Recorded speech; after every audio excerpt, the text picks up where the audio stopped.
Bismillahirrahmanirrahim. Assalamualaikum warahmatullahi wabarakatuh. Om Swastiastu, Namo Buddhaya, Salam Kebajikan. Salam sehat dan sejahtera untuk kita semua. Puji syukur kita panjatkan kehadirat Allah Subhanahu wa taala. Pada hari ini kita dapat dipertemukan kembali tentunya dalam acara Ngobras Kici atau Ngobrol Cerdas Komunitas Ibu Cerdas Indonesia. Alhamdulillah ya, semoga selalu dalam keadaan sehat walafiat. Amin ya rabbal alamin. Yang terhormat Ibu Eni selaku Dewan Penasehat Komunitas Ibu Cerdas Indonesia, yang kami hormati narasumber kita Bapak Kiai Haji Muhammad Jazir ASP, dan tentunya kepada seluruh jajaran fungsionaris DPP, DPW, dan juga DPD dari komunitas Ibu Cerdas Indonesia dimanapun berada, dan pastinya juga seluruh peserta yang sudah hadir melalui virtual Zoom ini. Terima kasih telah meluangkan waktunya untuk bisa bergabung bersama Ngobras, Ngobrol Cerdas bersama komunitas Ibu Cerdas Indonesia.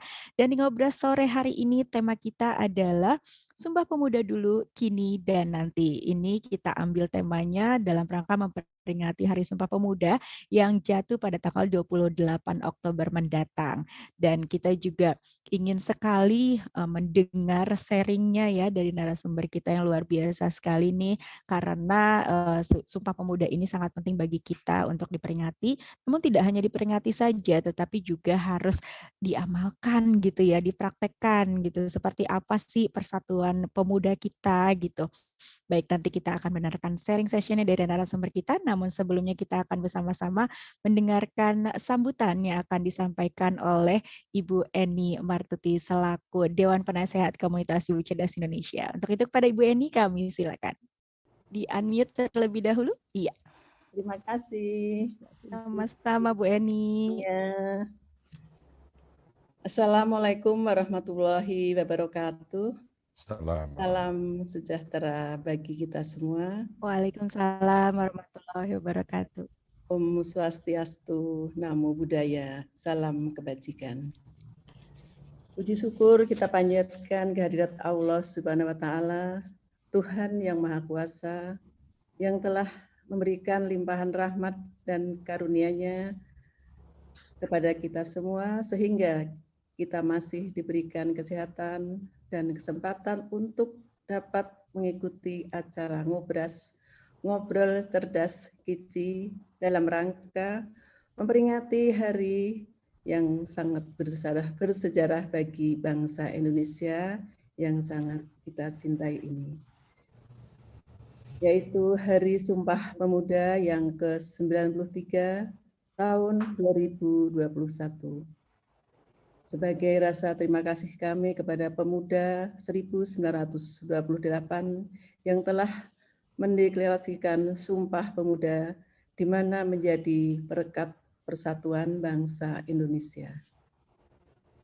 Yang kami hormati narasumber kita, Bapak Kiai Haji Muhammad Jazir ASP. Terima kasih Bapak setelah meluangkan waktunya untuk menjadi narasumber dalam acara Ngobras Kici. Yang saya cintai Ketua Umum Kici Ibu Ratih Sanggarwati yang saat ini masih ada tugas jadi tidak bisa hadir di tengah-tengah kita. Semoga sehat dan lancar dalam tugas Ibu Ketua pada hari ini. Yang saya banggakan seluruh fungsionaris DPP, DPW, DPD, dan anggota KICI dimanapun berada, serta seluruh peserta yang telah hadir dalam acara ini. Hari Sumpah Pemuda yang ke-93 kali ini mengambil tema Sumpah Pemuda Dulu, Kini, dan Nanti. Tema ini diambil untuk menegaskan kembali komitmen yang telah dibangun oleh para pemuda yang diikrarkan pada tahun 1928 dalam Sumpah Pemuda bahwa hanya dengan persatuan kita dapat mewujudkan cita-cita bangsa. Pemuda untuk Indonesia Maju adalah pemuda yang memiliki karakter, kapasitas, kemampuan inovasi, kreativitas, yang tinggi, mandiri, inspiratif, serta mampu bertahan dan unggul dalam menghadapi persaingan dunia. Walau pemuda di negeri terdahulu mampu keluar dari jebakan sikap-sikap primordial suku, agama, ras, dan kultur menuju persatuan dan kesatuan bangsa, maka tugas pemuda saat ini adalah harus sanggup membuka pandangan keluar batas-batas tembok kekinian dunia demi menyongsong masa depan dunia yang lebih baik. Selamat mengikuti acara Ngobras Kici dengan tema Sumpah Pemuda Dulu, Kini, dan Nanti. Terima kasih. Menjadi cerdas adalah pilihan, mencerdaskan orang lain adalah kewajiban. Salam Kici selalu di hati. Wassalamualaikum warahmatullahi wabarakatuh. Waalaikumsalam warahmatullahi. Terima kasih Ibu Eni Martuli yang sudah memberikan sambutannya. Sudah terdengar suara saya, Ibu? Sudah. Sudah ya? Oke, baik. Langsung saja kita ke acara sharing session narasumber kita. Alhamdulillah hari ini kita dapat bertemu kembali dengan Bapak Kiai Haji Muhammad Jazir ASP, yang mana beliau adalah tokoh penting Masjid Jogokarian Yogyakarta. Beliau tidak hanya dikenal sebagai ikon Masjid Jogokarian dan pria kelahiran 28 Oktober 1962 ini memang menjadi otak penting lahiran transformasi dari kepalanya, gagasan dan inovasi dan inovatif yang bermunculan. Uniknya, sosok yang gemar menggunakan pakaian-pakaian bernuansa Jawa ini kerap menekankan gagasan tidak cuma datang dari pikiran, terlebih melalui hal-hal yang Allah ciptakan ya, manusia sebagai makhluk sempurna. Bapak Kiai Haji Jazir memang sosok yang pantas mendapat apresiasi tinggi dari masyarakat. Nah, tema kita pada sore hari ini adalah Sumpah Pemuda Dulu, Kini, dan Nanti. Tema ini diambil untuk menegaskan kembali komitmen yang telah dibangun oleh para pemuda yang diikrarkan pada tahun 1928 dalam Sumpah Pemuda, bahwa hanya dengan persatuan kita dapat mewujudkan cita-cita bangsa. Baik, langsung saja kita panggil Bapak Kiai Haji Muhammad Jazir ASP. Pak Jazir, silakan Pak. Assalamualaikum warahmatullahi wabarakatuh. Waalaikumsalam warahmatullahi wabarakatuh. Bismillah, alhamdulillah, wassalatu wassalamu ala rasulillah, wa ala alihi wassahbihi wa mawalah, amma ba'd. Selamat sore para pimpinan pusat, pimpinan wilayah, pimpinan daerah Kici, dan juga seluruh para peserta webinar pada sore hari ini yang sangat saya muliakan. Kita bersyukur dapat menjadi orang-orang yang memperhatikan pelajaran masa lalu untuk kita petik bagi menyikapi keadaan masa yang akan datang. Sebagaimana ungkapan Meksiko, Historia Vitae Magistra, sejarah adalah guru kehidupan. Oleh karenanya, kalau kita bicara masa lalu yang momentumnya ada dalam bulan ini yang sangat penting bagi kehidupan bangsa dan negara Indonesia adalah peristiwa Sumpah Pemuda, tanggal 28 Oktober 1928. Kenapa menjadi penting? Karena Sumpah Pemuda itu merupakan deklarasi kelahiran bangsa Indonesia dan merupakan deklarasi mengenai wilayah yang didambakan bagi hidupnya bangsa Indonesia dan merupakan pernyataan akan hasrat untuk bersatu yang dijalin melalui kesamaan bahasa sebagai alat pemersatu bangsa. Keterlibatan pemuda Indonesia dalam pergerakan kemerdekaan itu baru dimulai pada tahun 1908 sesungguhnya, karena pada saat itu baru pertama kali berdiri organisasi kepemudaan di Hindia Belanda atas gagasan seorang pemuda yang bernama Satiman, yang dia merintis sebuah gerakan yang diberi nama Trikoro Dharma. Trikoro Dharma itu artinya adalah 3 niat baik untuk berbakti. Semboyannya adalah sakti, bukti, dan bakti. Jadi seorang pemuda menurut Satiman yang bergabung di Trikoro Dharma itu akan dibina untuk memiliki sakti, kesaktian, kemampuan, potensi, kompetensi.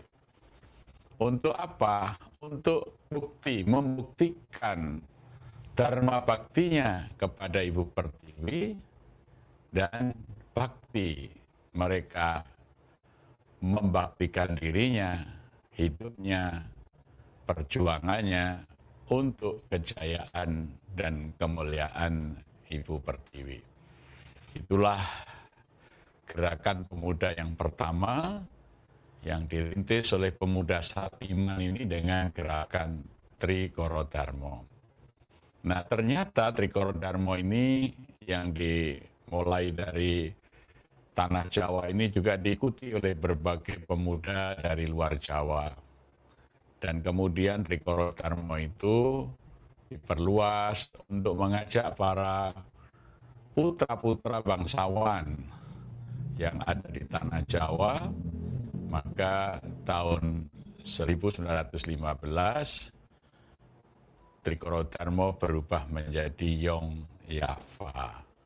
Nah, kelahiran Yong Yava ini menginspirasi organisasi kepemudaan dari pulau-pulau lain untuk bersama-sama berjuang bagi lahirnya kemerdekaan Indonesia. Maka muncullah kemudian ada Yong Sumatran Bon, Yong Celebes, Yong Bali, Yong Borneo, bahkan dalam skala kecil ada Yong Banyumas, ya, dan lain sebagainya, di mana organisasi-organisasi pemuda ini memobilisasi para pemuda untuk memiliki kesadaran, terpanggil untuk berbakti pada Ibu Pertiwi yang sedang berada dalam penjajahan. Mereka ingin bersama-sama melahirkan sebuah keadaan yang bebas merdeka. Nah, kemudian pada tahun 1921, anak-anak yang baru pulang dari belajar di Hindia Belanda, mereka kemudian mencetuskan gagasan sebuah imajinasi bangsa yang mereka sebut sebagai bangsa Indonesia. Dan Nation Imagination yang dilontarkan oleh para alumni pendidikan di Amsterdam, dan ini adalah orang-orang Indonesia ya seperti Hatta, Nasir Pamunca, Ahmad Subarjo, ya, dan kawan-kawannya ini mendapatkan respon yang luar biasa.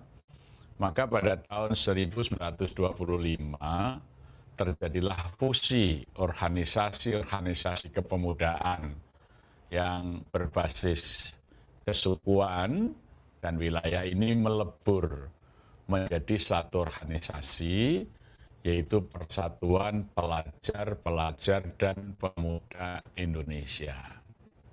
Ya, jadi cepat sekali ya menangkap pesan bahwa kita ini adalah satu bangsa, yaitu bangsa Indonesia. Maka tahun 1925 itu sudah terjadi fusi organisasi kedaerahan dan kelompok agama, misalnya Yong Islamiten Bon, ya, itu pun ikut melebur di dalam Persatuan Pelajar-Pelajar dan Pemuda Indonesia. maka mereka kemudian menggagas sebuah kongres, yaitu Kongres Pemuda Indonesia. Maka pada tanggal 30 April sampai 2 Mei 1926, Persatuan Pelajar-Pelajar dan Pemuda Indonesia ini berhasil mengadakan kongres pertama. Di dalam kongres itu, Muhammad Yamin yang berasal dari Riau, Sumatera Selatan, melontarkan satu gagasan bahwa perlu ada satu bahasa untuk menyatukan bangsa ini, dan dia mengusulkan itu adalah bahasa Melayu, yaitu bahasa yang sudah menjadi lingua franca, bahasa penghubung yang telah lama menghubungkan antara etnik yang ada di seluruh wilayah Hindia Belanda. Dan banyaknya koran-koran yang terbit di wilayah Sumatera yang sudah menggunakan bahasa Melayu dan sudah banyak diikuti oleh pembaca dari berbagai wilayah Hindia Belanda. Ya. Tetapi wacana ini pada kongres pertama baru menjadi renungan dan pikiran, belum ada sebuah eksekusi apakah bahasa akan menjadi alat pemersatu bangsa-bangsa yang ada di Hindia Belanda ini untuk bisa menjadi satu bangsa dan kemudian mereka bisa bersama-sama memperjuangkan kemerdekaan. Maka kemudian digagas Kongres Pelajar, ya, Persatuan Pelajar-Pelajar dan Pemuda Indonesia, dan dapat dilaksanakan pada tanggal 27 sampai 28 Oktober 1928. Jadi hanya selisih lebih kurang 1 tahun dari kongres pertama ke kongres kedua. Ya. Nah, pada saat kongres itu mengemuka beberapa persoalan dan tantangan yang dihadapi para pemuda, yaitu belum kukuhnya persatuan, kemudian masih kuatnya identitas kewilayahan, identitas kesukuan, dan bahkan identitas budaya-budaya lokal yang masih sangat berpengaruh dalam alam pikiran para pemuda. Oleh karena itu, pada saat kongres mau ditutup, ya,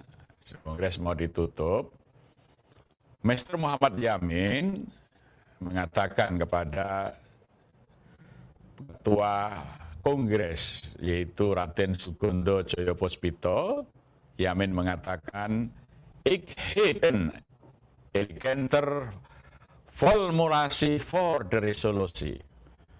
Ya, Sugondo, saya punya satu resolusi yang egaliter, rumusannya cerdas untuk acara ini.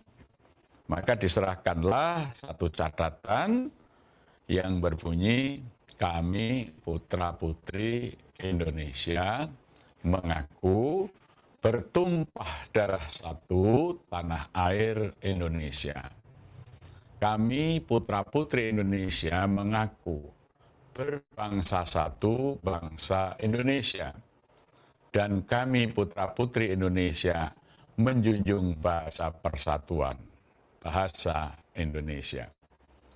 Nah, jadi Sumpah Pemuda itu sesungguhnya hanyalah sebuah deklarasi yang dibacakan, ya, oleh Ketua Kongres, yaitu Sugondo Joyopuspito, atas permintaan salah satu, ya, penggagas kongres dan juga peserta kongres, yaitu Mr. Muhammad Yamin. Yang pada saat itu Sugondo Joyopuspito juga tidak berani mengambil keputusan langsung. Dia meminta izin dulu kepada Velpolis, Intel Polisi Belanda yang mengawasi berjalannya kongres. Dan ketika teks itu dibaca oleh Intel Polisi Belanda ini, Intel Polisi Belanda barangkali, ya, hanya melihat sekilas, itu tidak mencerna lebih jauh, maka dibolehkan ya apa yang ditulis Yamin dinyatakan sebagai resolusi yang egalinter itu, egalinter dalam bahasa Belanda itu ya yang sangat ya antusias, semangat, bagus gitu ya, sebagai sebuah resolusi, maka kemudian dibacakanlah, dan itulah yang kemudian kita kenang, kita kenal, kita sebut sebagai Sumpah Pemuda. Bukan sebuah ikrar bersama-sama yang dinyatakan secara bersama-sama dalam satu forum, tetapi adalah pembacaan resolusi sebagai penutup kongres.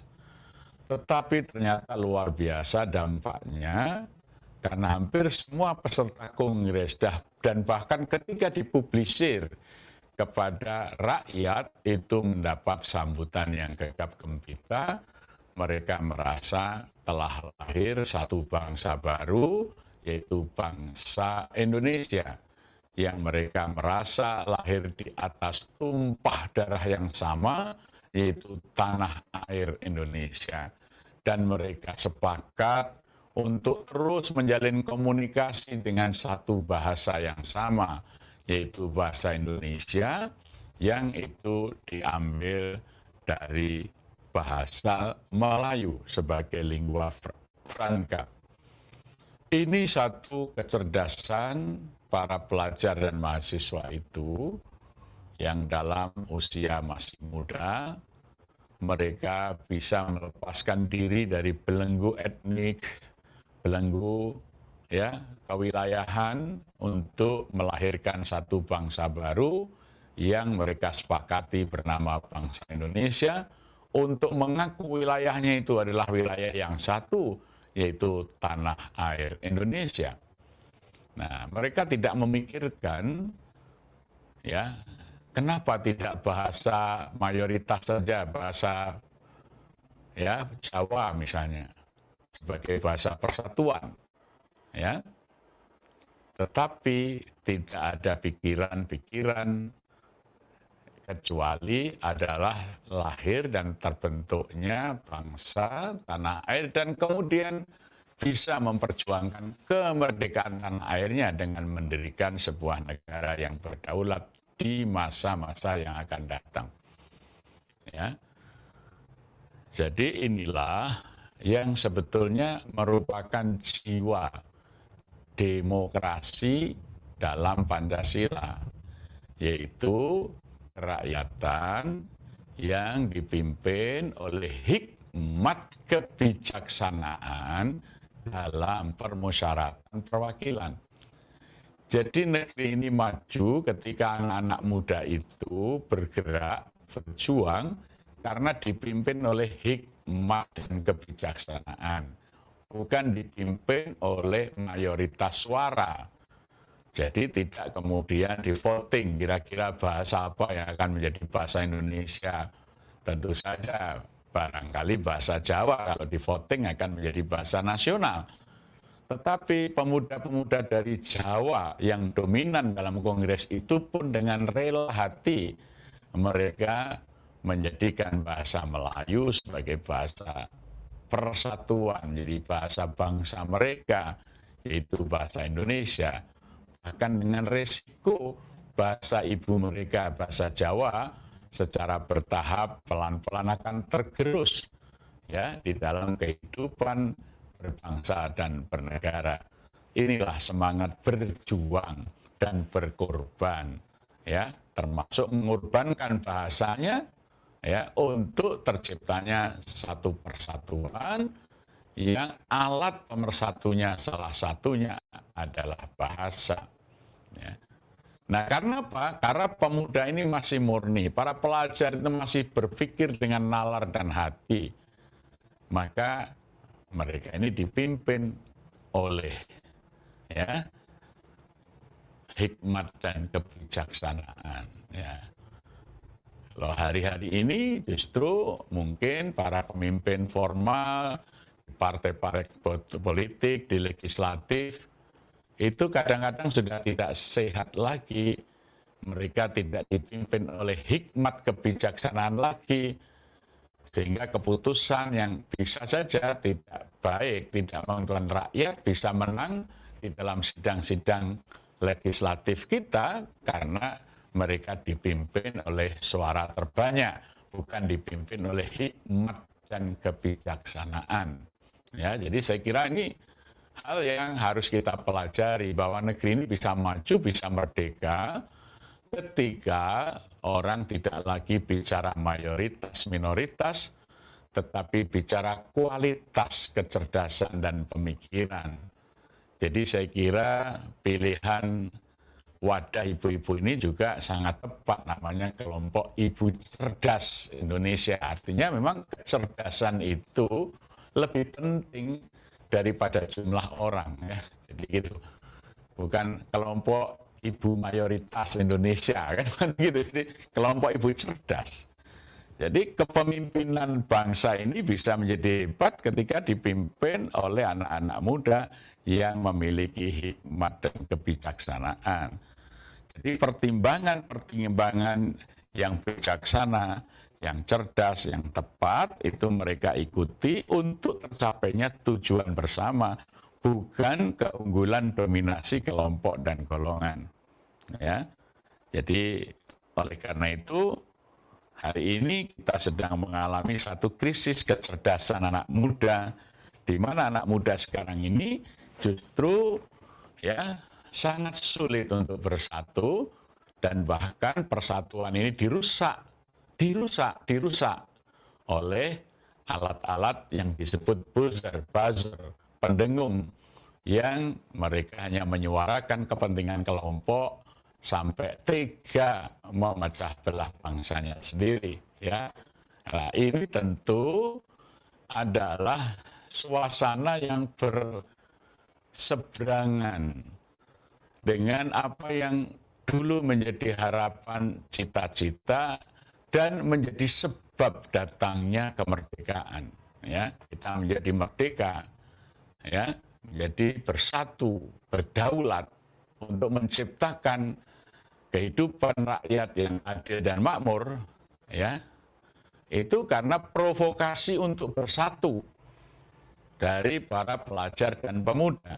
Hari ini justru para pendengung dan bahkan konon ada yang membiayai justru mendengungkan perpecahan. Ini berbahaya sekali kalau dibiarkan berjalan.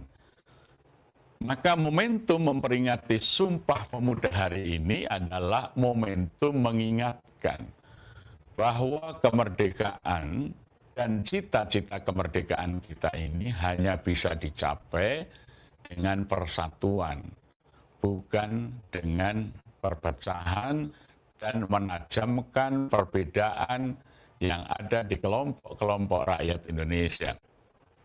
Apalagi memanfaatkan aparatur negara dan pemerintah di dalam menciptakan suasana perpecahan ini.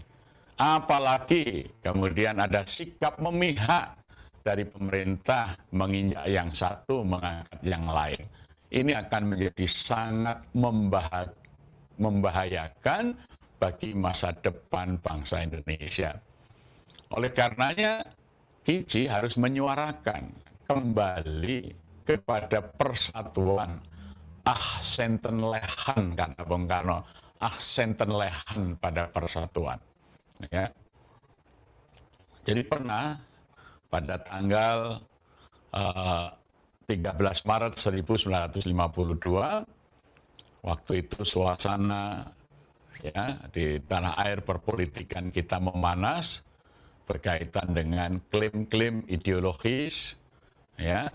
Maka pada saat itu Ketua Umum PBHMI Dahlan Ranwiharjo bersurat kepada Bung Karno, ya, ada 3 problem sterling bangsa yang Presiden sebaiknya segera memberikan penjelasan secukupnya kepada kami.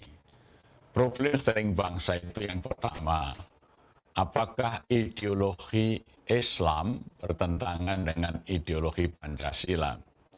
Apakah ideologi Pancasila bertentangan dengan ideologi Islam?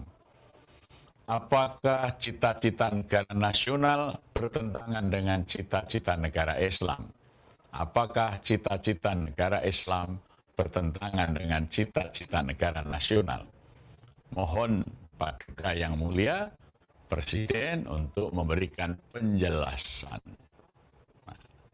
Maka pada saat peringatan Isra Mi'raj tahun 1953 itu, Bung Karno menjelaskan yang pertama bahwa di negara Indonesia sekarang ini tahun 53 itu ya, Bung Karno mengatakan banyak orang yang salah paham. Banyak kaum nasionalis yang salah paham tentang cita-cita negara nasional. Banyak kaum Islam yang tidak paham dan salah paham tentang negara nasional. Oleh karena itu saya ingin jelaskan bahwa yang saya maksudkan dengan negara nasional bukanlah negara yang berdasarkan nasionalisme. Ya, sekali lagi Bung Karno mengatakan bahwa yang dimaksudkan dengan negara nasional bukanlah negara yang berdasarkan nasionalisme. Tetapi yang saya maksudkan dengan negara nasional adalah negara kita yang utuh dari Sabang sampai Merauke. Sekalipun hari ini Irian Barat belum berada dalam genggaman kita. Ya. Jadi yang dimaksud negara nasional itu, menurut penjelasan Bung Karno ini, bukanlah negara berdasar nasionalisme, tetapi adalah negara yang utuh secara nasional dari Sabang sampai Merauke. Dan di negara nasional ini, setiap warga negara berhak mempropagandakan ideologinya untuk menciptakan cita-cita negara yang adil dan makmur. Maka propagandakanlah ideologi-ideologi itu dalam kerangka negara Pancasila. Islam tentu saja punya ideologi. Islam tentu saja punya cita-cita kenegaraan. Maka perjuangkanlah cita-cita kenegaraan Islam itu dalam bingkai negara Pancasila. Sebab barang siapa yang mengingat peristiwa-peristiwa bulan Juni dan Juli 1945, mengingat kita punya mesyuarat-mesyuarat, pastilah akan menyadari bahwa Pancasila adalah satu kompromis. Pada saat itu bermula kita membicarakan tentang di atas dasar apa negara merdeka itu akan dirikan.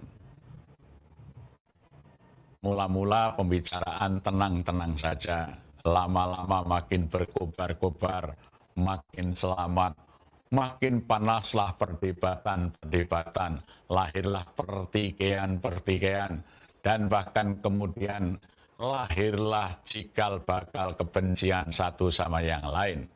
Tetapi alhamdulillah Allah memberikan hidayah kepada kita bahwa persatuan itu menjadi sangat penting.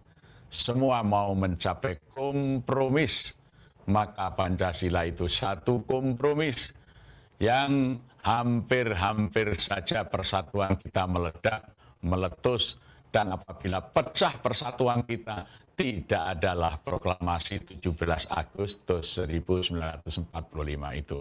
Oleh karenanya saya ingatkan, Ahsenten lehen pada persatuan. Persatuan, persatuan, persatuan itu mutlak. Nah ini kata Bung Karno pada waktu itu ya.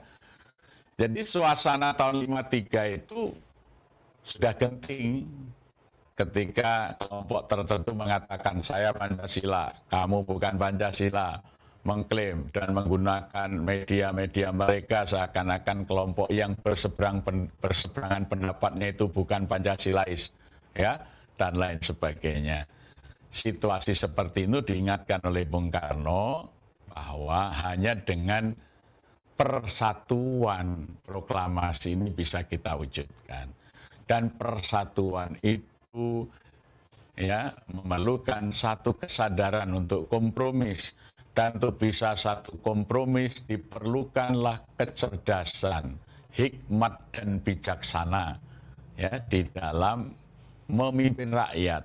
Ya, maka itu nanti ditorehkan di dalam dasar negara kita, yaitu kerakyatan ini adalah kerakyatan yang dipimpin oleh hikmat kebijaksanaan dalam permusyawaratan perwakilan.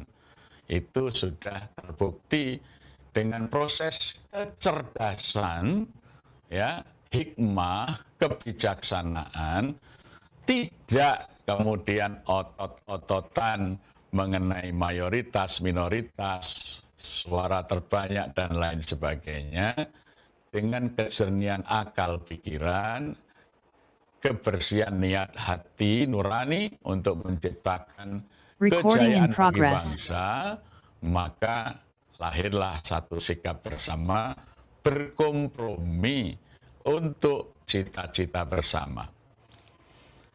Nah, ini relevansinya sekarang ini sangat terasa diperlukan jiwa cerdas, jiwa untuk mementingkan kepentingan bangsa, yaitu mewujudkan visi dan misi negara yang didirikan para pendiri negara kita. Apa visi negara itu? Visi negara adalah dicantumkan dalam alinea 1 Undang-Undang Pembukaan Undang Dasar 45. Bahwa sesungguhnya kemerdekaan itu ialah hak segala bangsa, dan oleh sebab itu maka penjajahan di atas dunia harus dihapuskan karena tidak sesuai dengan peri kemanusiaan dan peri keadilan. Inilah visi bangsa, ingin menciptakan kemerdekaan di seluruh muka bumi, di atas dunia. Semua orang harus merdeka. Karena tanpa kemerdekaan, orang tidak akan bisa meraih kebahagiaannya. Oleh karenanya, untuk mencapai visi itu ada 4 misi negara, yaitu dalam alinea ketiga dan keempat itu ya, diberi pengantar di alinea ketiga, kemudian dijelaskan di alinea keempat bahwa misi daripada negara Indonesia adalah 1, melindungi segenap bangsa dan seluruh tumpah darah Indonesia. Jadi tidak ada ya kesempatan dan ruang bagi orang untuk saling menindas di antara anak bangsa yang hidup di tumpah darah yang sama ini. Ya, jadi harus terlindungi semuanya, melindungi segenap bangsa. Dan juga melindungi seluruh tumpah darah Indonesia. Jadi tidak boleh ada bagian sejengkal pun dari negeri ini jatuh kepada bangsa lain. Ya, apalagi menggagas pikiran menjual separuh Pulau Kalimantan, itu tidak boleh. Itu tidak boleh, itu bertentangan dengan misi negara, melindungi segenap bangsa dan seluruh tumpah darah Indonesia. Yang kedua adalah memajukan kesejahteraan umum. Bagaimana umum rakyat kita ini semuanya bisa hidup sejahtera, maju dalam kesejahteraan, sejahtera dalam kemajuan. Kemudian yang ketiga adalah mencerdaskan kehidupan bangsa. Sehingga bangsa Indonesia ini bisa menjadi bangsa yang cerdas. Ya, bangsa yang cerdas adalah bangsa yang bisa memanfaatkan seluruh potensi alam wilayah negerinya itu untuk terciptanya kemakmuran, kesejahteraan, dan keadilan bagi seluruh rakyat Indonesia. Ya. Kemudian yang keempat adalah ikut serta menjaga ketertiban dunia dan perdamaian abadi berdasarkan keadilan sosial. Nah, inilah visi ya tadi, menciptakan kemerdekaan di seluruh dunia.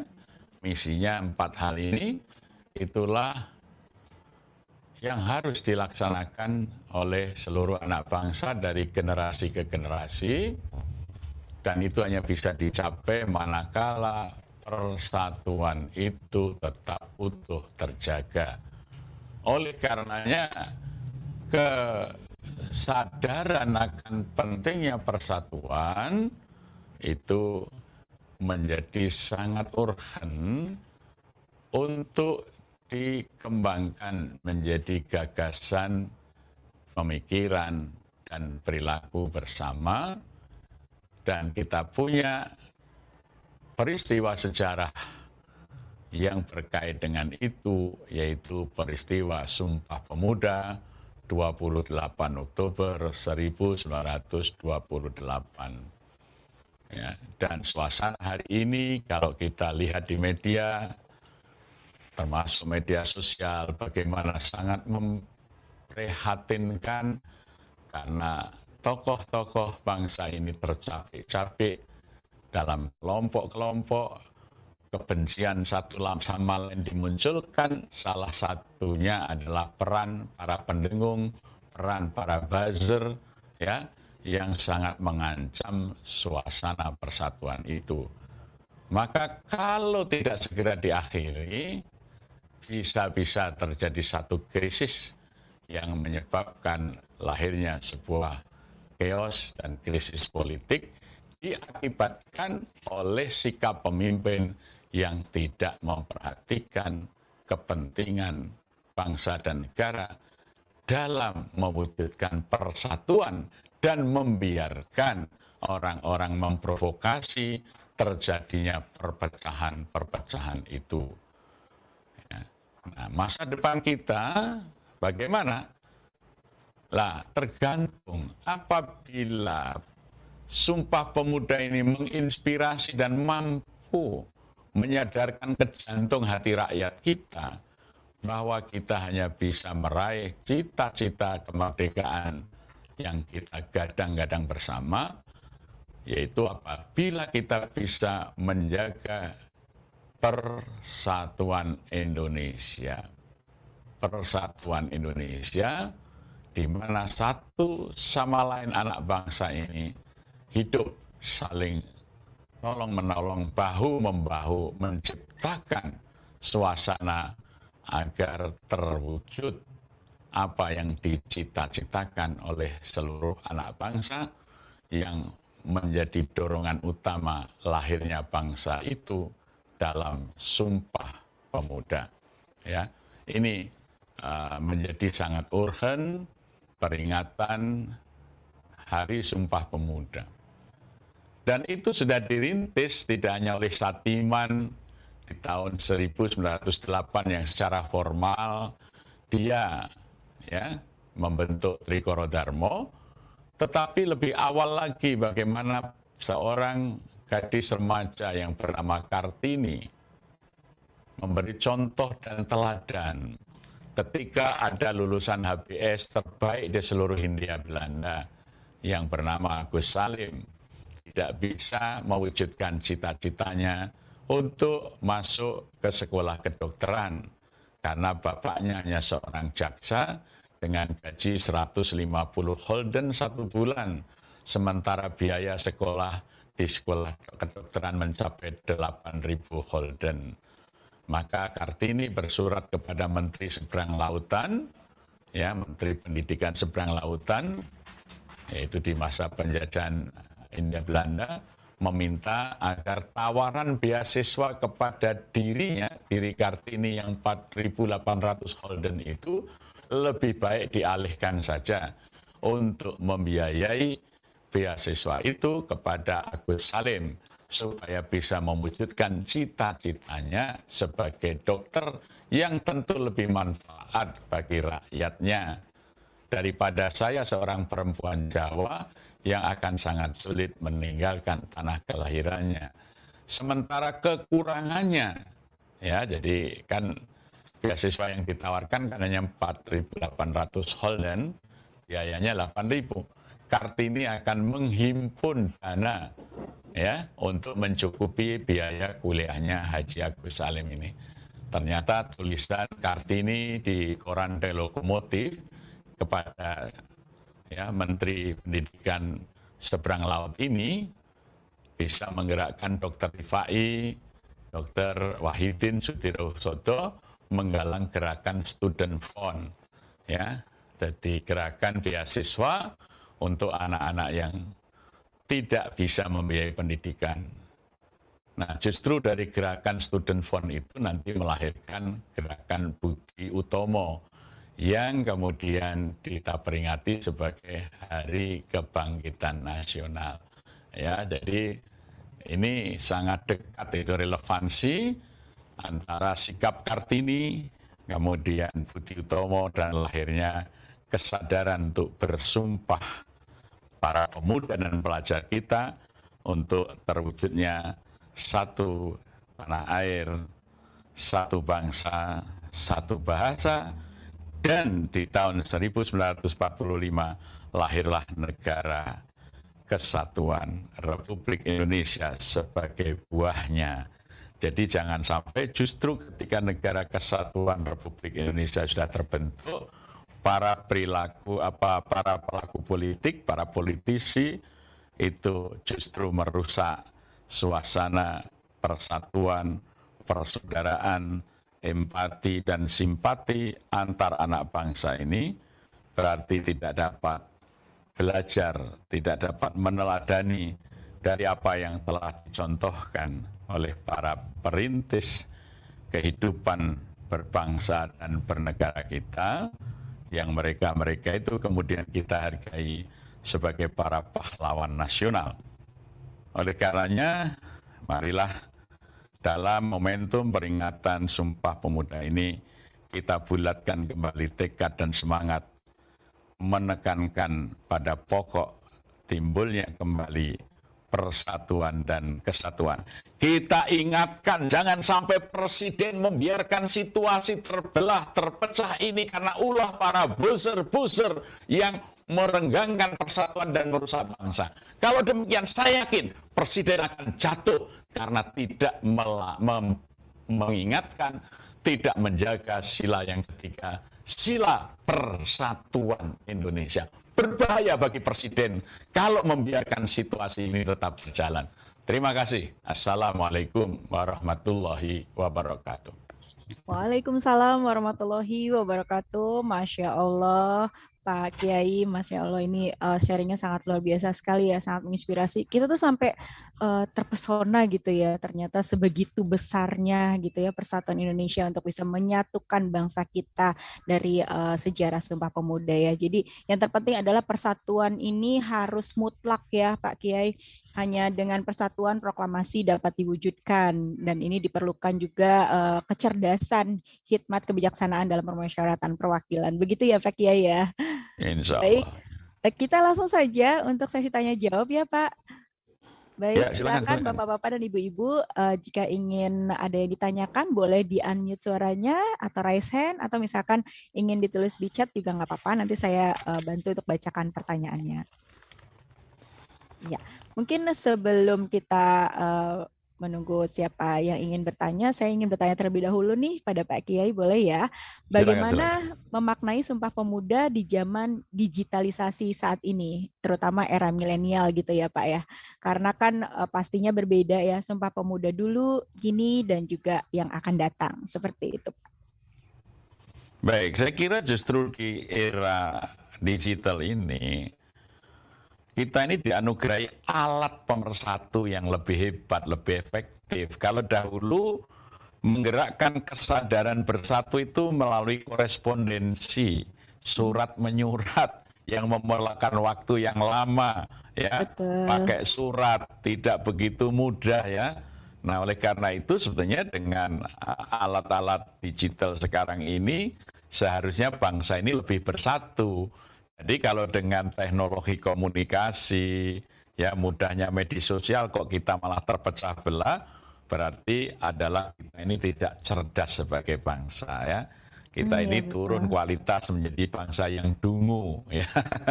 Jadi kalau media sosial kok tidak mudah menyatukan bangsa, malah justru memecah bangsa, berarti kita telah turun derajat dari bangsa cerdas menjadi bangsa yang dungu.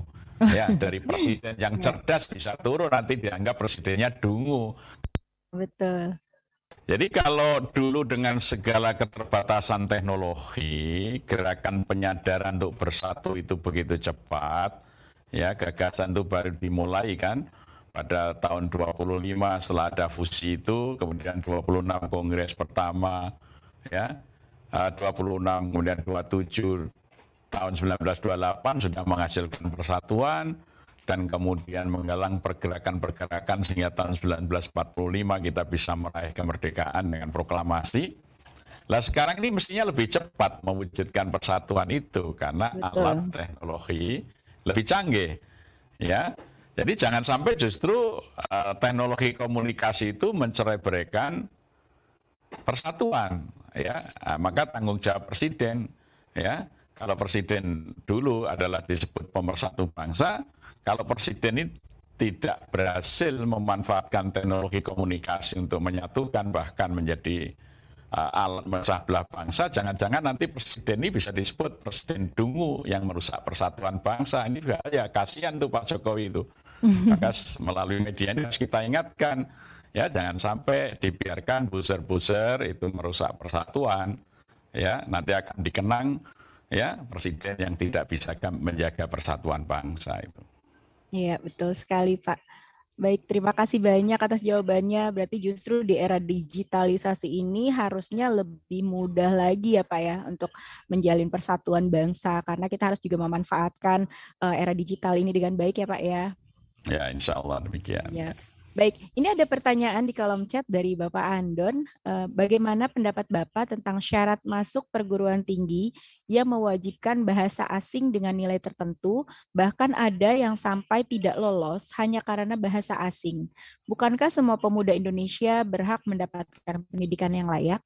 Jangankan bahasa asing, bahasa Indonesia saja masih banyak nilainya yang di bawah rata-rata. Silakan Bapak. Masya Allah, ini pertanyaannya bagus banget nih Pak. Ya baik, jadi sebetulnya kan dulu Bung Karno mengatakan dalam rangka nation and character building, membangun karakter bangsa ini, ada 3 materi pendidikan yang tidak boleh dihapuskan. Yang pertama adalah bahasa Indonesia, karena itu adalah alat pemersatu bangsa. Yang kedua adalah sejarah Indonesia, karena dengan sejarah Indonesia, anak-anak Indonesia akan memahami ke arah mana pembangunan Indonesia ditujukan. Dan yang ketiga adalah ilmu bumi, supaya rakyat Indonesia memiliki kecintaan kepada tanah airnya, kepada tumpah darahnya, dan memiliki rasa pembelaan. Ya, sangat tahu di mana bumi wilayah Indonesia itu memiliki kekayaan.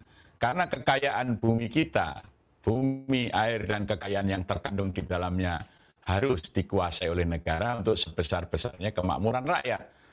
Nah, karena pelajaran ilmu bumi sekarang sudah nggak ada, sejarah juga tinggal sedikit, maka orang nggak tahu bahwa nikel yang harga komoditas internasional sangat tinggi sekarang dikeruk habis-habisan oleh orang Cina, ya. Ini industri-industri tanah jarang, industri strategis ini juga sudah diambil oleh perusahaan-perusahaan asing, terutama Cina di masa periode ini. Dan kita, anak-anak kita seakan-akan tidak ada rasa memiliki untuk mempertahankan itu. Bahkan ada wacana mau menjual separuh pulau Kalimantan untuk pembangunan ibu kota misalnya. Ya, ini kan hal-hal yang merupakan ekses daripada ketika pendidikan nation and character building tidak ada lagi. Artinya sangat kecil kecintaan kepada negara dan bangsa ketika tidak bagus bahasa Indonesianya, tidak memahami sejarah bangsanya, dan tidak mengerti tentang bumi kelahirannya, ya.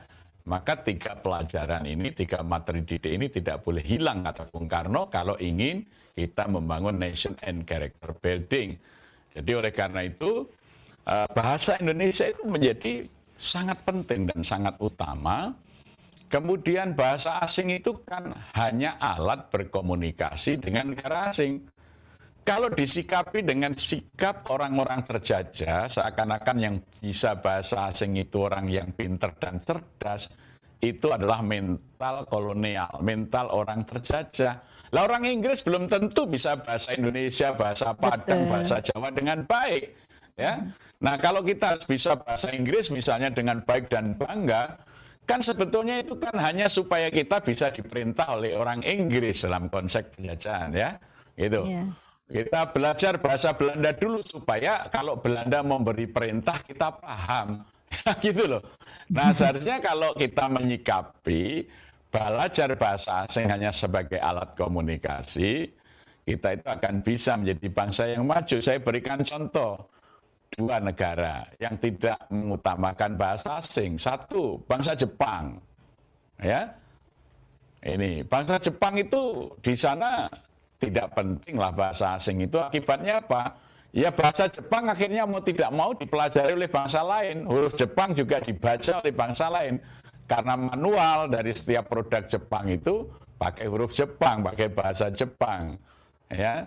Nah kemudian Korea, sekarang ini China, ya, Arab Saudi gitu ya. Nah itu artinya apa? Bahasa asing itu hanya alat komunikasi dengan bangsa asing, maka itu hanya dipentingkan bagi mereka yang berkehidupan di sektor-sektor yang berhubungan dengan asing. Ya, tidak di semua pendidikan dan jurusan harus bisa berbahasa asing, sementara bahasanya sendiri ditinggalkan. Ini satu hal contoh yang juga mengenaskan. Sekarang orang-orang dan budayawan Jawa kalau mau menerjemahkan kitab-kitab Jawa dulu, justru belajarnya dari orang-orang Belanda, gitu ya. Jadi orang Jawa sendiri banyak yang nggak menguasai bahasa Jawa, ya sastra Jawa, justru banyak orang Belanda yang menguasai itu, sehingga orang Jawa belajar bahasa Jawa kepada orang Belanda. Ini kan mengenaskan sekali, ya.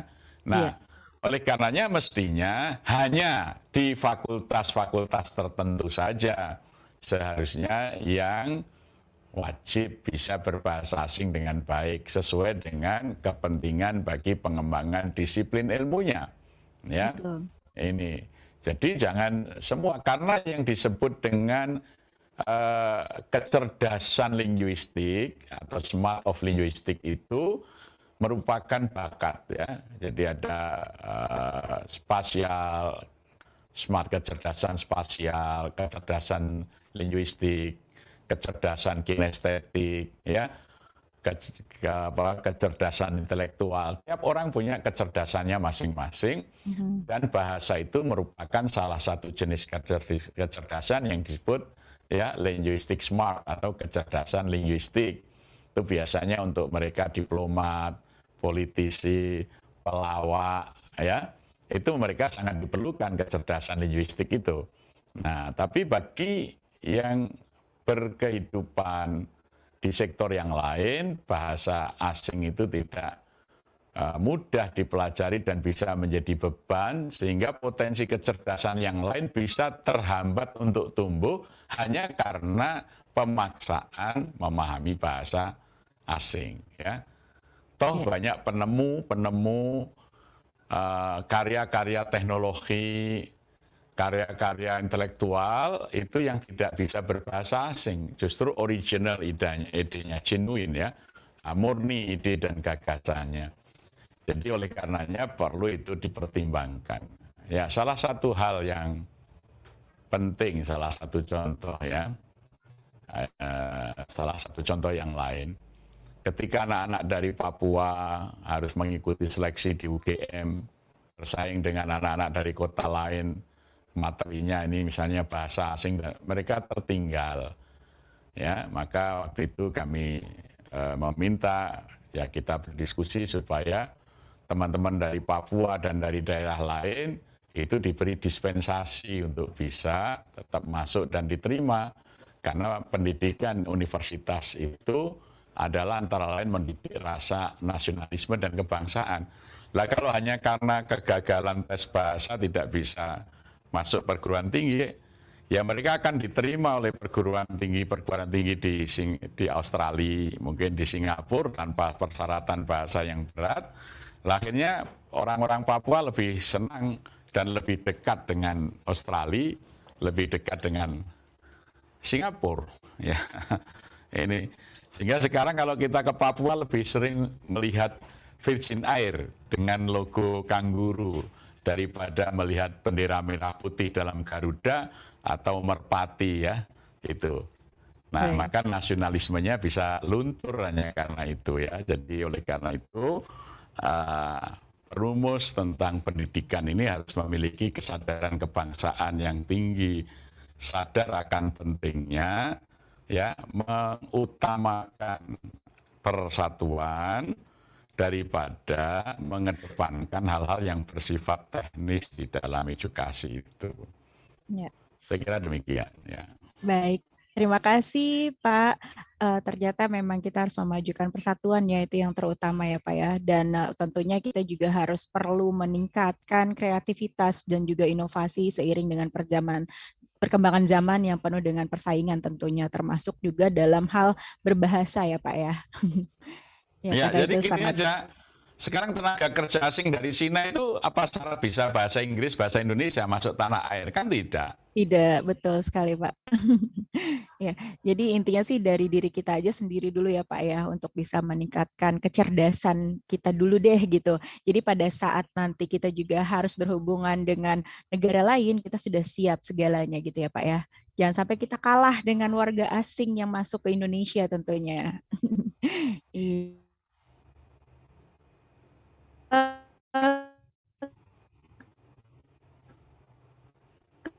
Pada bapak-bapak dan ibu-ibu sekalian yang ingin bertanya, dipersilakan. Ya, mungkin dari Mbak Ninis atau Ibu Siti Wahyuni, silakan. Atau dari Kici daerah ini, silakan.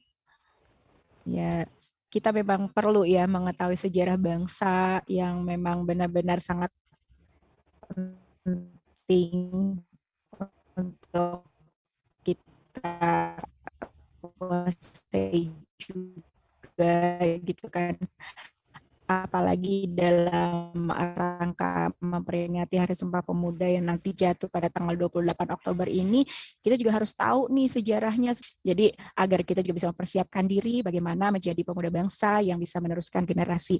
Ini bangsa Indonesia jangan sampai terpecah belah, apalagi cerai berai seperti itu. Jadi harus bekali dulu nih dari diri kitanya ya Pak ya. Iya. Baik, silakan. Ada yang ingin ditanyakan? Ibu Dr. Siti Wahyuni, silakan. Di-unmute terlebih dahulu.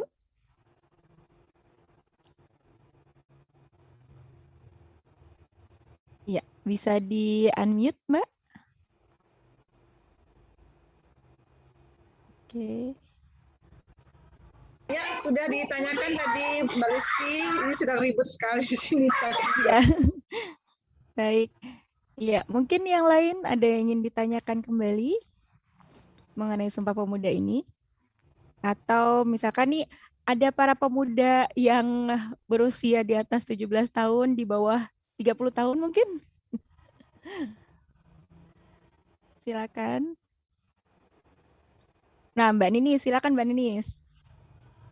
Mbak Ninis ini masih 17 tahun nih, Pak. Pemudi bangsa, generasi penerus bangsa ini. Silakan Mbak Ninis. Waduh, saya tuh saking terpesonanya tuh saya dengerin ceritanya Bapak tuh sampai saya kayak liar-liar. Benar banget. Itu apa ya yang Bapak ini kok luar biasa menceritakan sejarah ini dengan sangat, saya tuh sampai kayak, saya dengerin aja gitu ya. Terus kalau saya sendiri pikir, oh ini begini ya, oh Kartini tuh dulu mau sekolah kedokteran ya, oh jadi sekolah kedokteran itu dulu tuh mahal, oh pantesan dulu kalau namanya dokter itu selalu rasanya berbeda gitu ya zaman dulu dia. Nah ini Sumpah Pemuda dilihat dari kacamata seorang kiai ini luar biasa. Saya melihatnya biasanya Sumpah Pemuda tuh saya itu selalu kami putra dan putri Indonesia, gitu aja gitu secara em, ya itu aja seremonial aja gitu. Tapi mendengarkan cerita dari kenapa bentuknya begini, oh saya jadi ingat sejarah, oh iya ya dulu tuh terbentuknya tuh karena ini gitu. Cuman saya nggak tahu ya, saya mau nanya apa, saya cuman terpesona aja nih Pak. Saking terpesonanya ya Mbak Nis sampai nggak tahu apa yang mau ingin ditanyakan gitu ya. Saya juga sama nih Mbak Nis. Karena yang kita tahu selama ini Sumpah Pemuda hanya ikrar saja ya Mbak Ninis ya. Justru sejarah bangsanya itu sangat detail banget nih Bapak tadi menjelaskannya, Masya Allah. Jadi kita tuh juga sampai malu sendiri gitu ya Mbak Nis ya, sebagai generasi penerus bangsa kok kita baru tahu gitu ternyata sejarahnya sebegitu lengkap gitu ya Mbak Nis.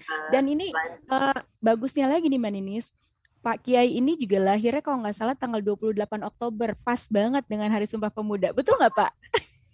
Ya, kebetulan saja, kebetulan. Masya Allah. Iya, Tapi bisa. yang lebih penting begini, termasuk kadang-kadang kita ini kan hanya sekilas ya memahami dalam sistem kenegaraan kita. Padahal ini sangat berpengaruh dalam kehidupan kita. Satu contoh paling sederhana. Kenapa sih para pendiri negara kita mengambil lambang Garuda Pancasila? Misalnya ya, kan dulu hanya dijelaskan bulunya di dada 45, sayapnya 17 ya, ekornya 8, itu hanya momentum lahir. Padahal tidak demikian.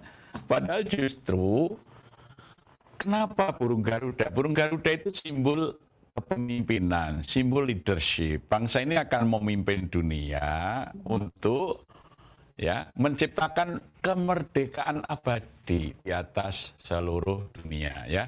Bahwa sungguhnya kemerdekaan itu hak segala bangsa dan oleh sebab itu maka penjajahan di atas dunia harus dihapuskan kan gitu. Nah, Garuda kenapa disebut sebagai simbol leader kepemimpinan? Karena Garuda punya 3 sifat. Yang pertama, Garuda itu bersifat visioner. Jadi burung Garuda itu pandangan jauh ke depan. Jadi seekor burung Garuda itu dalam jarak 3 km dia sudah bisa melihat mangsanya, ukuran mangsanya, memperkirakan berat mangsanya. Sehingga kalau dia menyambar itu kurbannya, mangsanya itu dia bisa angkut dan dia bisa nikmati. Kalau salah ukur, dia menerkam mangsanya bisa mati. Jadi bangsa Indonesia ini diharapkan visioner, punya pandangan ke depan yang jauh ya. Yang kedua, burung Garuda itu punya sifat reborn. Burung Garuda itu setiap 30 tahun sekali, dia akan kembali ke sarangnya, dan kemudian dia akan berpuasa 40 hari, sehingga seluruh bulu-bulunya akan rontok, sayapnya rontok, paruhnya rontok, cakarnya rontok, dia akan setelah 40 hari berpuasa, bulu-bulu barunya tumbuh, paruh barunya tumbuh, cakar barunya tumbuh, dia akan hidup sebagai elang muda lagi 30 tahun ke depan. Ya, ini namanya reborn. Jadi diharapkan di Indonesia ini setiap 30 tahun itu ada rejuvenasi, ada penyegaran kehidupan berbangsa ini ya. Nah, kalau tidak maka dipaksa 30 tahun terjadi revolusi ya. Ya, ini kan ini siklus kepemimpinan leadership bangsa itu antisipatif. Sehingga jangan sampai terjadi kemandekan. Kalau terjadi kemandekan itu nanti perubahan harus melalui sebuah revolusi yang mengorbankan darah rakyat sendiri, perang saudara dan lain sebagainya. Maka pemimpin-pemimpin bangsa harus punya jiwa reborn, memperbaiki visi dan misinya setiap 30 tahun sehingga ada rejuvenasi kehidupan, ada kesegaran kehidupan sehingga tidak kemudian sumpek hidupnya terjadi sebuah ya gerakan masif untuk melakukan perubahan. Kita sudah mengalami tahun 48, 65, tahun 98 misalnya kan harus berdarah-darah. Seharusnya tidak demikian kalau setiap leader itu mempunyai jiwa reborn. Kemudian yang ketiga, Raja Wali itu satu-satunya binatang yang ketika badai besar datang, itu binatang besar kayak gajah, harimau, singa akan lari. Tapi Raja Wali akan masuk ke jantung badainya, dia kembangkan sayapnya, dia akan menikmati pusaran badai sehingga bisa mencapai ketinggian penerbangan yang tidak bisa dicapai dengan kepak sayapnya sendiri ya. Jadi artinya apa? Pemimpin itu adalah pemimpin yang pandai menari di atas badai. Jadi tantangan persoalan itu dia bisa mengatasi dengan tenangnya ya, tidak gugup ya, tidak kemudian gagap menghadapi persoalan. Maka itu oleh para pendiri kita dipilih sebagai simbol negara kita, negara yang akan memimpin bangsa-bangsa kalau mempunyai jiwa seperti Garuda tadi.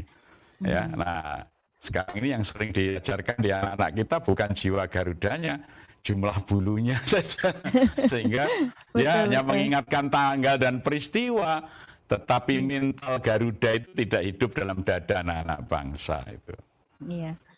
Ya ini juga harusnya diedukasi kembali ya Pak, disosialisasikan kembali tentang makna Sumpah Pemuda yang sebenarnya kepada para pelajar misalnya ya di sekolah-sekolah. Ini peran dari guru-gurunya ya untuk memberitahukan mungkin ya Pak ya, supaya apa ya bangsa kita ini generasi penerusnya jangan sampai minim informasi apalagi wawasan pengetahuan tentang sejarah bangsa ya. Ya contohnya ini kayak Pak Kiai ini Masya Allah ya Mbak Indonesia, pengetahuan tentang sejarahnya ini sangat banyak banget, kita aja sampai kaget gitu ya. Ya Allah ternyata nih Pak Kiai sangat mendalami sekali, menguasai sekali sejarah bangsa gitu ya. Ini gurunya Pak Kiai ini pasti luar biasa. Dan Pak Iya Kiai, betul sekali. ini kan orang hebat itu kan karena yang pertama dia suka membaca, yang kedua gurunya yang hebat, belajarnya ini luar biasa. Iya luar biasa, mencerdaskan kehidupan bangsa, ini salah satu contoh nyata ya Mbak Nis ya. Baik, baik Pak Kiai, ini ada pertanyaan lagi dari Ibu Karyati Kalimantan Timur. Dalam Sumpah Pemuda di zaman modern masih tetap membacakan ikrar Sumpah Pemuda. Tapi dalam faktanya di zaman sekarang ini banyak para pemuda dan pemudinya selalu membuat sesuatu yang kurang membuat rasa persatuan dan kesatuan dalam negara kita. Lalu sekarang ini bagaimana sikap kita terhadap keadaan sekarang yang kurang diaplikasikan sesuai dengan ikrar tersebut, Pak? Silakan. Ya, saya kira kata kuncinya di pendidikan ya. Everything depend on education. Segala sesuatu itu bergantung pada pendidikannya. Maka oleh karena itu, ya, bangsa ini baru bisa meraih kemerdekaannya sesudah mereka merintis perubahan di dalam pendidikan. Ya, jadi misalnya dulu di Sumatera Barat ya ada sekolah kayu tanam, kemudian di Jogja ada Taman Siswa, ada Muhammadiyah di kalangan pesantren, ya, kemudian di Solo ada Al-Irsyad, ya, Al-Islam Wal-Irsyad, kemudian di Bandung ada Persatuan Umat Islam dan Persis yang bergerak di pendidikan, demikian juga NU di kalangan pesantren. Jadi pendidikan itu kata kunci untuk melakukan perubahan. Lah pendidikan nasional kita hari ini belum berwawasan nasional. Bahkan kalau kita cermati kurikulum pendidikan kita ini menyiapkan buruh terdidik. Kalau sekolah zaman dulu itu adalah menyiapkan calon-calon pemimpin. Ya, sekolah sekarang ini sepertinya arahnya menyiapkan buruh-buruh bersertifikat. Istilahnya sertifikasi kompetensi. Ya. Maka yang lahir adalah buruh-buruh terdidik, tetapi tidak melahirkan pemimpin-pemimpin. Nah, reorientasi dunia pendidikan itu menjadi sangat penting, ya, karena pendidikan bukan sekedar transformasi pengetahuan, tapi adalah perubahan karakter, ya, perubahan karakter. Dari karakter, ya, buruh menjadi karakter pemimpin. Dari karakter dealer menjadi karakter leader. Itulah sebetulnya fungsi sekolah. Kalau hanya untuk mengejar ya kompetensi keahlian, tidak usah sekolah, kursus-kursus saja sebetulnya yang diadakan, kan gitu. Ya, kursus untuk teknisi mobil, otomotif, kursus elektronik, kursus tari, kursus ini. Tapi sekolah itu adalah wahana menyiapkan pemimpin. Ya. Oleh karena itu, kalau sekolah kita ini hanya diberikan keterampilan, tidak diberikan wawasan kebangsaan, wawasan keindonesiaan, maka nanti akhirnya semuanya jadi buruh. Betul. Presiden jadi buruh presiden. Dia tidak bekerja untuk bangsa dan negaranya, dia bekerja untuk para pemilik modal. Anggota DPR tidak memperjuangkan kepentingan rakyatnya, dia membuatkan undang-undang bagi kepentingan pemilik modal. Kan gitu. Semuanya betul, jadi betul. buruh akhirnya. Sehingga sebenarnya DPR bisa menjadi DPR, Departemen Perwakilan Rakyat, tidak lagi Dewan Perwakilan Rakyat. Karena undang-undang yang tidak dihajati, tidak diminati, dan tidak diharapkan oleh rakyat, malah dihasilkan. Sementara undang-undang yang seharusnya melindungi rakyat, malah tidak pernah dilahirkan. Nah itu artinya sekolah telah merubah rakyat Indonesia ini dari mental leader burung Garuda tadi menjadi dealer, ya. Jadi, perubahan itu harus melalui pendidikan. Jangan sampai presiden hanya buruh, ya, menteri hanya buruh, legislatif hanya buruh. Jadi mereka itu buruh, bekerja untuk kepentingan para investor, kepentingan para pemilik modal, dan rakyat dikorbankan dengan segala kepentingan dan hak-haknya, yang penting memuaskan keinginan dan nafsu para pemilik modal. Itulah kapitalisme, kolonialisme, imperialisme yang dulu ditentang oleh para pendiri negara. Dikatakan nekolim tahun 65 Bung Karno, ya, atau neokolonialisme dan imperialisme. Jadi itu musuh, ya, musuh. Ya. Nah, kita tanpa sadar nanti kita akhirnya hanya jadi antek nekolim kalau menurut bahasa Bung Karno. Antek neo kapitalisme, kolonialisme, dan imperialisme. Dulu bangsa kita dijajah, kita melawan untuk meraih kemerdekaan. Jangan-jangan sekarang para pemimpin kita ini dengan sukarela menjajahkan diri itu kalau tanpa sadar begitu. Ya, jadi ini tidak boleh terjadi. Ya, itu harus dimulai dari pendidikan kebangsaan, national and character building itu. Baik. Ya, baik. Terima kasih banyak Pak Kiai. Ini ada satu lagi pertanyaan mungkin dari Pak Heri Bahrizal ya, sudah raise hand. Silakan Pak Heri, di-unmute suaranya. Ya, silakan Pak. Terima kasih sudah di-unmute oleh host. Baik, terima kasih. Assalamualaikum warahmatullahi wabarakatuh. Selamat sore kepada ibu-ibu, Pak Ustadz Muhammad Yazir. Terima kasih banyak telah mengirimkan link Zoom-nya kepada saya dan kepada kawan-kawan. Saya Heri Bahrizal Tanjung, Ibu. Dosen di Universitas Andalas, tapi juga adalah bagian dari gerakan pemuda masjid. Kenal dengan Ustadz Yazir sudah cukup lama. Kira-kira itu dulu kenalan saya.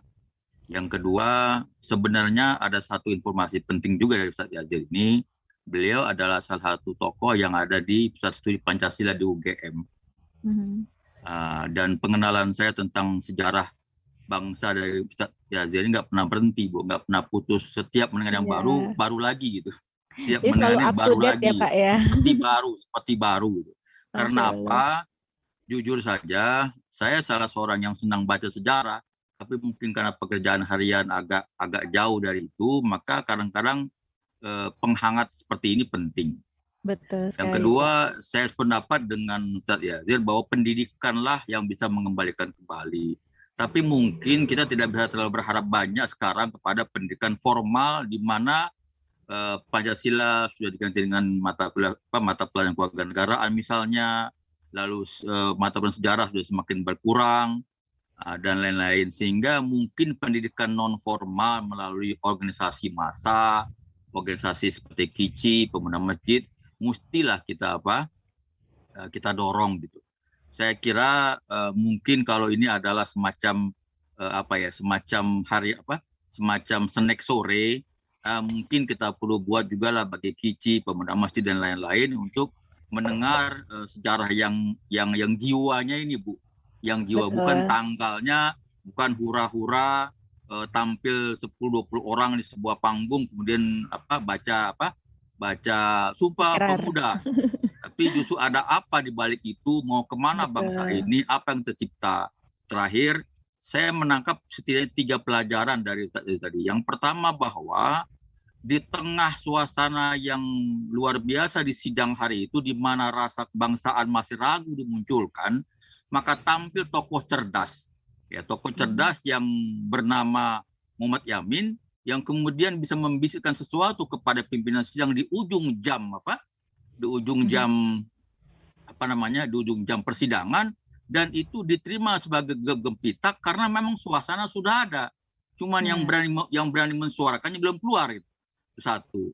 Yang kedua, saking cerdasnya temuan itu yang sekarang disebut sebagai rumusan Pancasila, itu tak disadari oleh bangsa penjajah bahwa itu adalah pisau tajam yang luar biasa.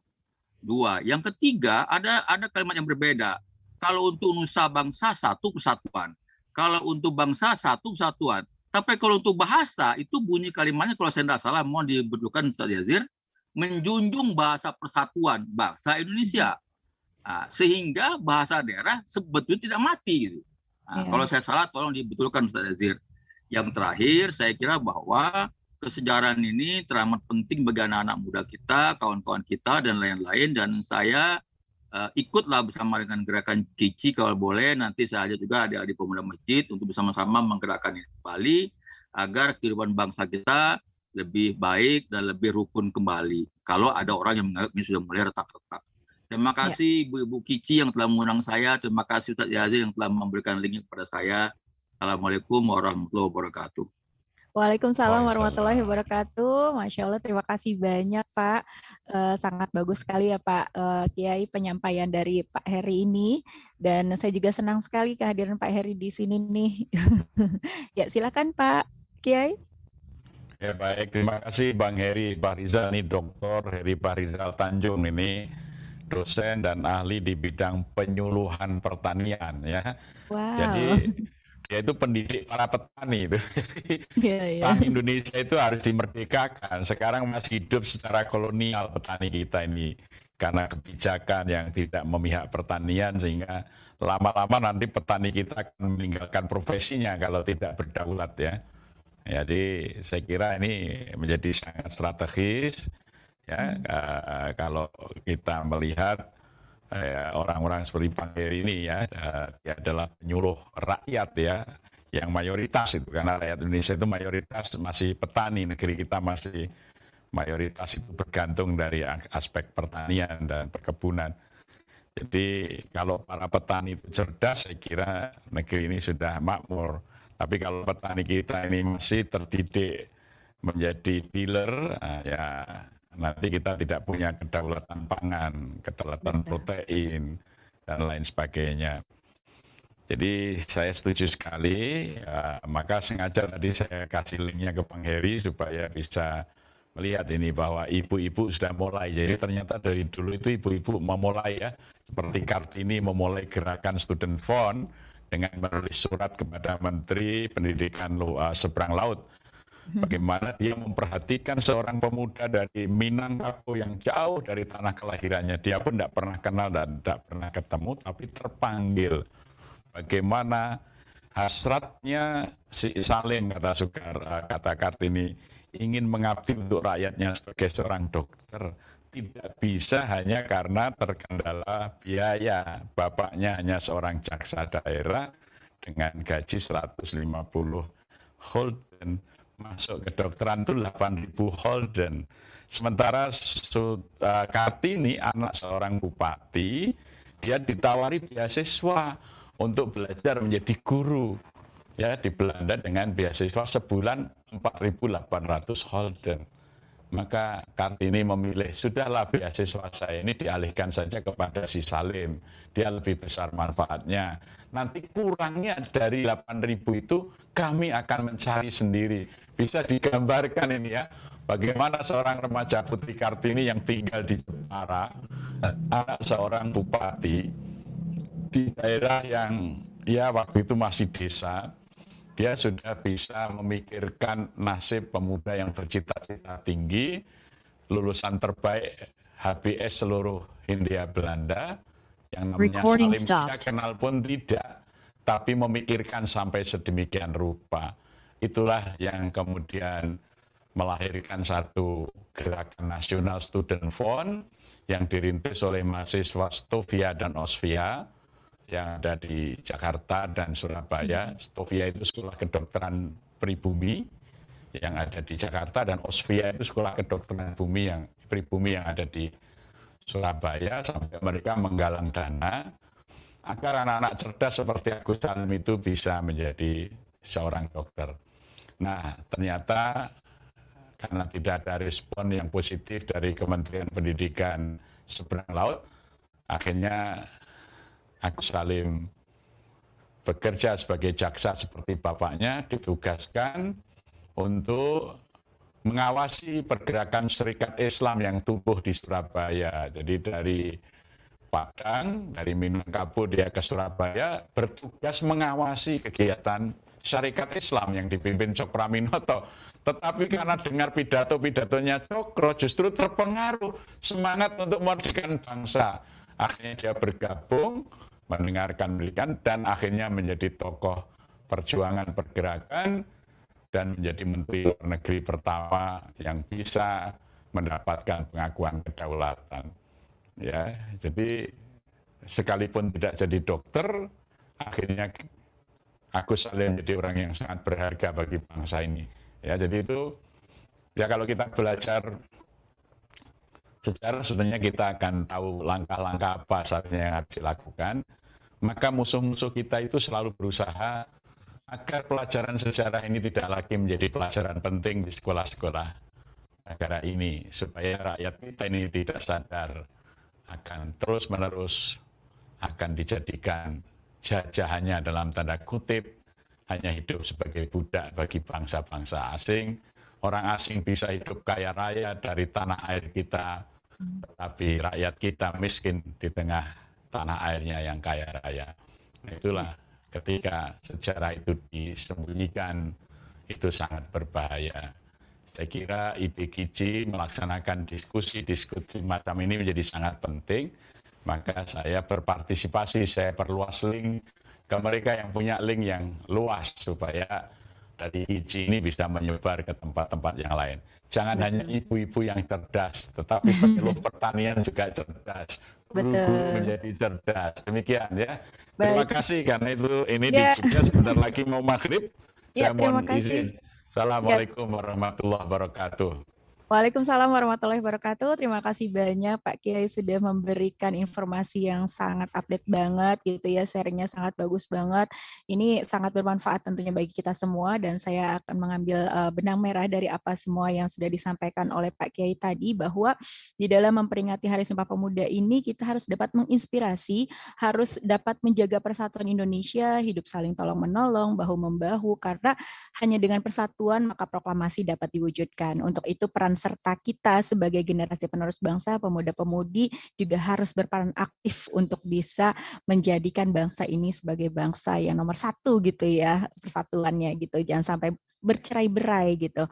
Baik, Pak Kiai, boleh untuk closing statement-nya yang ingin disampaikan kepada kita semua di sini, Pak, sebelum kita tutup acara. Mohon maaf, suaranya Bapak di-unmute terlebih dahulu. Ya, silakan. Dengan Sumpah Pemuda, marilah kita mudahkan jiwa bangsa Indonesia. Baiklah para hadirin sekalian, demikianlah acara Ngobras, Ngobrol Cerdas Komunitas Ibu Cerdas Indonesia pada sore hari ini. Saya Lisvira Vina, pamit undur diri dari hadapan Anda. Terima kasih atas segala perhatian, mohon maaf atas segala kekurangan. Wassalamualaikum warahmatullahi wabarakatuh.